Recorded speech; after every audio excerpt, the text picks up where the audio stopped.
Olá, eu sou o Leandro. Olá, eu sou a Maria. E nós somos o Sonhar-Cast.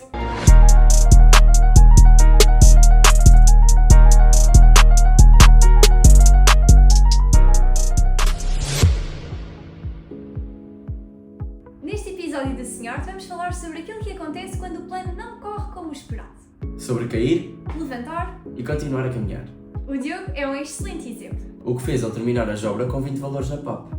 Participou em várias criações artísticas, tal como Punch, palcos novos, palavras novas. Onde alcançou o primeiro lugar. Ele há pouco tempo também viveu uma experiência incrível em Erasmus, na Dinamarca. Mas nem sempre o talento é suficiente e o exame nacional ficou muito aquém do esperado. Será que o sonho ficará pendente para o ano ou tentará de novo? Vamos esperar para conhecer o Diogo Nicolas. Originalmente para Portugal para ter mais oportunidades. Olá, Diogo Nicolas. Como é que tu estás? Estás bem? Estou bem, muito obrigado por terem me convidado. Estou muito feliz por estar aqui. Apresenta-nos um bocadinho sobre ti. Diz-nos a tua idade, onde é que vives, o que é que pretendes seguir. Meu nome é Diogo Nicolas dos Santos. Eu tenho atualmente 20 anos e eu moro em Albergaria Velha, que é aqui do lado da Branca. E no exato momento eu estou a trabalhar e a estudar, né? Estás a estudar para fazeres de novo o exame nacional? Exatamente, né? Infelizmente, por conta do exame nacional, o meu sonho de ir para a universidade foi adiado e por isso ele vai ter que ser realizado um pouco mais tarde. Então, assim, eu tenho que voltar a estudar para os exames urgentemente. E como é que começou o teu sonho? Isso é uma pergunta muito interessante, Leandro, porque meu sonho vem muito antes da Jobra, entende? No Brasil, eu fazia teatro também. Eu comecei a fazer teatro num lugar totalmente inconvencional. Não é nem um pouco convencional onde eu comecei a fazer teatro. Comecei a fazer teatro num convento de freiras. Eu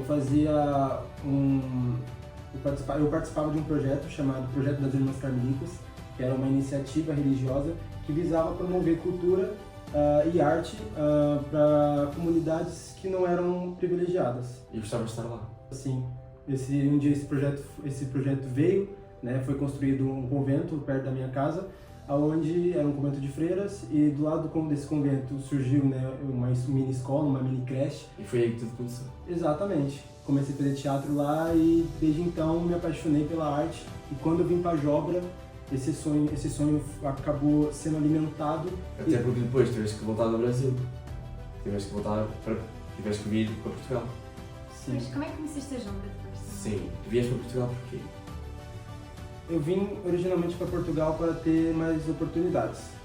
No Brasil a gente não tem muitas e eu vim para aqui justamente para ter mais forma de estudar e viver. E conseguiste concretizar isso? Sim, aqui a gente tem melhor qualidade de vida, com certeza. E foi vindo para a Albergaria que eu conheci a Jobra, né? Eu já fazia teatro, como falei, no Brasil. E pronto, eu era de Línguas e Humanidades, nada a ver com vídeo. Nada a ver. E, cara, descobri que tinha uma escola de teatro aqui do lado da minha cidade, que nem era, tipo, para 3, 4 quilômetros, como é lá no Brasil as coisas. Isso é bom. Cara, eu vim pra cá. E como é que foi relacionar-te com... Vieste do Brasil, como é que foi relacionar-te aqui com Portugal? A fase adaptativa de uma pessoa demora de 6 a 1 ano. Eu tive uma fase adaptativa de 6 meses. E foi horrível. Eu queria voltar pro Brasil a todo instante. Eu não tava me adaptando, até porque quando eu cheguei, eu acho que é porque eu não me esforçava, mas não entendia nada do que vocês falavam em português. Não entendia nada. Era horrível. Então, eu com o tempo, depois desses 6 meses de adaptação, consegui perceber e começou a virar um morango com açúcar pra mim. Encontraste amigos, pessoas... Exato. E a família, como é que foi essa relação? É difícil até hoje, né, Leandro? Porque, pronto, tá todo mundo no Brasil, né? Eu tenho 2 irmãos que estão aqui comigo, junto comigo são 3, e um deles tá com a cunhada, tá prestes a ter um filho, eu vou ser titio. Parabéns. Obrigado. Parabéns mesmo. Obrigado. E meu pai e minha mãe tá aqui, mas meus avós, os 4 estão lá no Brasil, né? E eu tenho 2 irmãos que também têm seus filhos que estão lá no Brasil e a saudade é enorme. E às vezes cai lágrimas de saudade, mas tudo é novamente enxugado e vida que segue. Pretendes voltar ao Brasil então? Claro, para visitar com certeza, mas para morar não. Aqui tem muito mais oportunidades do que lá. Como nos dizias há pouco. E a Jobra? Como é que aconteceu? Qual foi a tua reação ao saberes que havia uma prova de admissão para entrar na Jobra? Cara, eu descobri isso por uma amiga que estudava cá, ela fazia jazz, nada a ver com teatro. E ela falou pra mim que todo curso tinha uma prova de admissão, e eu procurei, eu vim aqui na Jobra saber como seria a prova de admissão, né, para o curso de teatro. Nisso, então, me falaram como que seria, que eu teria que representar um texto meio que para um júri ali. A pessoa responsável por me avaliar foi a professora Tina, e eu não peguei nenhum texto de um autor. Eu criei meu texto. E eu pensei em sonoplastia, só não pensei em iluminação, porque naquela altura nem passava na minha cabeça iluminação. Mas eu já pensava em sonoplastia, inclusive no final do meu texto que eu criei, o meu personagem morre. Ele morria de um acidente de carro. E nisso, então, vinha um barulho de carro derrapando, assim, batendo. E daí que entraste. Entrei. E como é que te sentiste? Eu entrei muito feliz. Na verdade, eu entrei um pouco com a autoestima muito lá em cima. Eu entrei com a autoestima muito lá em cima porque eu tive 19, né? Então, meio que eu já entrei com umas... na minha cabeça, eu tinha entrado com uma certa moral. Então, eu já entrei, tipo, com o peito estufado. Isso é realmente muito bom. Então, e participaste do Erasmus, eu também estive contigo. Como é que foi a experiência na Dinamarca? Eu sei que acabaste por utilizar bastantes técnicas da Dinamarca na tua PAP. Exato, Maria. Muito do que a gente aprendeu, a gente tinha uma rotina muito cansativa. Sim. Você estava lá, você sabe, a gente acordava cedo, já engrenava no exercício, depois a gente ainda cozinhava. Sim, não descansávamos. Exatamente, inclusive a gente fez o melhor prato da Dinamarca. Qual é que foi o prato? A gente fez foi um bife de frango à parmegiana, peito de frango à parmegiana. Vamos colocar aqui umas fotos. Incrível. Eu tenho fotos, inclusive, tá Eu também guardada. tenho. Olha, tá uma delícia, né? Bem temperadinho, graças à minha mãe. Foi muito bom. Hoje em videochamada a fazer, foi mesmo. E pronto, grande parte daquele exercício de meditação e movimento que a gente realizava, eu acabei inserindo na minha PAP, sim, na minha PAP, como um processo criativo, onde eu colocava como aquecimento para os meus atores. Fora também o experimentalismo que a gente utilizou com aquela cena dos textos, pegar músicas, poesias, juntar tudo e formar aquele texto final que a gente fez na Dinamarca. Sim. Também foi utilizado esse experimentalismo na minha prova de aptidão profissional, justamente com o meu texto, né? Que é uma coisa mais proclamada do que propriamente representada. Eu tive muito de usar a improvisação. Essa conjugação de músicas, escolha de músicas para a PAP, como é que foi? A adaptação foi muito exaustiva, porque eu comecei a adaptação em dezembro e ela se estendeu até a primeira semana de janeiro. Eu lembro até hoje. Inclusive, eu tava fazendo adaptação no Ano Novo. No Ano Novo... Onde tudo acontece. Todo mundo tá bebendo, curtindo. Eu tava trabalhando na adaptação. Assim, em modo estudante. Sou estudante, vou pegar aqui e acabou. Eu escolhi duas datas. Ou é o Natal, que eu não faço nada, ou é o Ano Novo. Escolhi que o Natal eu não faço nada. E daí no Natal eu não fiz nada, mas no Ano Novo, ó, taca de pau. É isso mesmo. E cara, eu fiz uma adaptação teatral. Eu fiz uma adaptação teatral onde de 24 músicas eu priorizei 9 porque eu achei que seriam as 9 essenciais para o entendimento, pelo menos para um mínimo entendimento do que seria Tu liberdade. fizeste uma criação. Eu fiz uma adaptação, né? Não foi propriamente uma criação. Seria muito covardia da minha parte eu pegar a autoridade do texto, né? A autoria do texto. Não fui eu que criei aquele texto. Não fui eu que tive a genialidade de criar. Mas não pensaste em mudar o texto, em recriar o teu texto? Eu usei um método chamado corte inverso. O que eu não achava necessário pro texto, eu riscava. Falava, não vou falar. E eu acabava criando uma colagem do próprio texto, né? Então, corta essa parte, junta essa com essa, e tal. Colei tudo. E se tornou o que se tornou, né? Então, é como eu tava falando. E, inclusive, esse corte inverso de cortar abrangeu falas, poesias, discursos tanto cômicos quanto emblemáticos, políticos. Juntei esse corte inverso, foi o que me ajudou a resumir as 24 canções para 9 apenas. E esta PAP, tiveste muita ajuda? Trabalhaste muito sozinho? Como é que foi?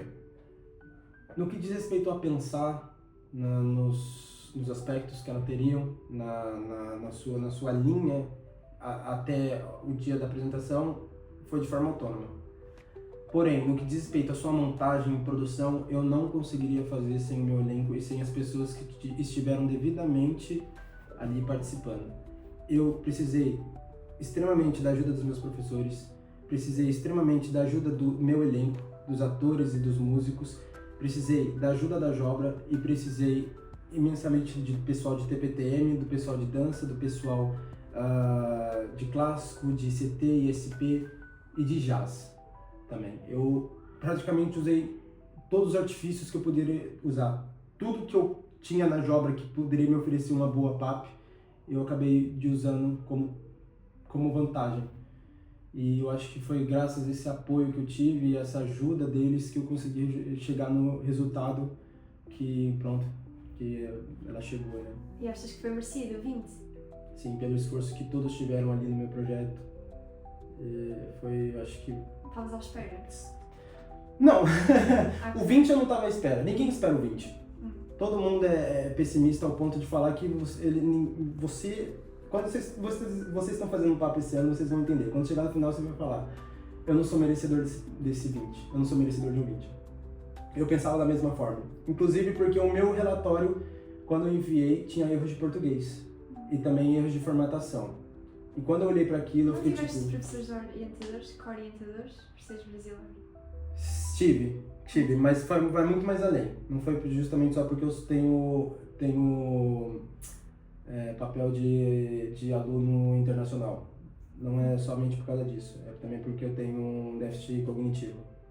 Eu tenho TDAH. Comprovado mesmo com exames médicos que comprovam que eu tenho TDAH desde criança, eu tenho esses exames. Inclusive eu tomo uma medicação que controla, inclusive hoje eu não tomei, por isso eu estou um pouco, talvez, imperativo. Quando estávamos a falar de erros de português, o relatório que tu escreveste estava todo escrito em brasileiro, daí os erros de português. Não eram erros gramaticais, mas sim erros... Havia esse problema também, eu notei algumas palavras que estavam em brasileiro, mas Sim. havia alguns erros gramaticais que eu deixei passar e também alguns erros de formatação. Tinha algumas palavras que estavam em negrito, que não deviam estar. Sim. E pronto, e isso me deixou com aquele calafrio do tipo, isso vai me tirar ponto e sei lá o que. E depois, outro motivo também de eu ter pensado que ia tirar um 19 ou um 18 foi que eu fiz a PAP sem um ensaio geral decente. Não consegui sincronizar luz e som, então eu fiquei o ano todo trabalhando com o elenco, com a banda e com o som, tentando criar essa unidade entre a atuação e musicalidade, porém eu não tive essa mesma unidade no que diz respeito à luz e ao som. Tanto que no dia da PAP em si, houve alguns erros de luz e som. Não, de som, também teve, de luz e som. Ok, então não houve assim uma preparação... Não houve aquele ensaio geral que é de costume da gente fazer. E por isso, por causa desses fatores, tanto do relatório quanto da parte prática, tanto da parte teórica quanto da parte prática, eu pensava que ia tirar um 18, um 19. Eu fiquei chocado quando eu vi o 20. Foi mesmo assim, uou, eu não estava à espera. Como é que surgiu essa ideia? Onde é que tu foste buscar esta ideia de tema? Desde muito pequeno, eu sempre fui fascinado pelas artes performativas, artes no geral. E como elas refletiam o mundo em que se viviam, né? Então, por exemplo, durante a Segunda Guerra Mundial, muitas correntes teatrais surgiram na Europa. Teatro absurdo, teve também o teatro épico, enfim. E muitos desses gêneros teatrais surgiram refletindo a realidade que estavam, né? Tentando responder questões ali da época em que viviam. Isso me intrigou, sabe? Essa ideia de como as artes reagem às épocas sempre me intrigou. E então eu queria fazer uma coisa que refletisse a ditadura militar brasileira. Nisso eu fui atrás de textos que criticavam a ditadura militar, percebe? A minha ideia originalmente era explorar um gênero de cunho político. Nisso então, depois de vasculhar, eu encontrei várias obras que abordava gêneros políticos. E nisso entrou outra ideia também, junto com essa de querer fazer uma coisa de cunho político, que era a ideia de fazer uma coisa genuinamente brasileira. Originalmente eu queria fazer uma PAP genuinamente brasileira, uma PAP que fosse brasileira. Sim. Mas eu também queria fazer uma coisa que fosse de cunho político, entendeu? Eu queria abordar um gênero que fosse de cunho político. Nisso então, todas essas questões, esse meu interesse desde pequeno, me levou para os anos de chumbo da ditadura militar brasileira, que foi uma época triste da nossa cultura, onde a gente sofreu uma ditadura militar, a gente ficou 21 anos sendo governado por militares, E foi uma época horrível, principalmente com o reinado, né, do AI-5, que foi um decreto que deu poderes absolutos ao presidente. Nisso torturas aconteceram, perseguições, cassações políticas, enfim. Foi uma época horrível e foi justamente essa época que eu fui procurar o meu texto teatral. Havia opinião, que eu posso chamar de opinião de o texto pai, e havia um outro texto que surgiu da mesma ideia dessa, que se chamaria Liberdade de Verdade, que eu posso chamar que é o texto filho. E eu gostei um pouco mais porque soava mais poético, porque como era notícias, o primeiro, essas coisas, depoimentos pessoais, era uma coisa muito mais, sabe, tipo, não era nem um pouco formal, era uma coisa mais informal. Mano, vou fumar maconha, bagulho. Realmente, uma parte do texto que ele falava que fumava, sei lá o quê, que olho vermelho, e ele não podia falar de vermelho porque o comunismo na época era aterrorizante. Sim. Mas Liberdade, Liberdade soava mais poético, e como eu gosto mais dessa cena poética, eu decidi escolher Liberdade, Liberdade. E com tudo isto, o tema foi aceito, fizeste a tua PAP, o 20 veio e estás muito feliz com isso? Eu vim muito feliz. Participaste também no projeto PANS, que foi um projeto que eu também participei no ano passado, mas tu venceste. Como é que foi? Foste um dos vencedores? Foi uma coisa muito inesperada, porque a notícia veio de forma muito anticlímax. Lembro que a gente estava numa rodinha, depois de ter alguns meses já ter apresentado, né? E o nosso professor chegou e falou assim: olha, vocês vão fazer qualquer coisa em tal dia? Tem alguma coisa programada para vocês no calendário escolar? E a gente, não, professor, por quê? Sei lá o quê, porque a gente pode fazer aquilo, sei lá o quê, isso não é matéria. E por que vocês ganharam o PANS? Vão apresentar de novo. E a gente, por quê? O quê? A gente ganhou? Foi uma coisa muito anticlímax. Ele disse naturalmente, não houve... Ganhámos o PANS. Não foi uma coisa tipo surpreendente, ele falou, a gente ganhou o PANS, não foi, ele só falou, não, a gente pode fazer nesse dia tal matéria, sei lá o quê, e se preparar porque a gente ganhou o PANS, a gente vai apresentar de novo. E a gente ficou tipo assim, cri, cri, cri. Daí depois que a gente reparou e falou, calma, a gente ganhou? Entendeu? E a tua adaptação à personagem foi como? Durante o processo? Foi uma coisa muito interessante, porque eu não sabia nada que eu estava fazendo. Imagina, do 10º pro 11º, você tem uma experiência. Mas no 11º você ganha mais experiência.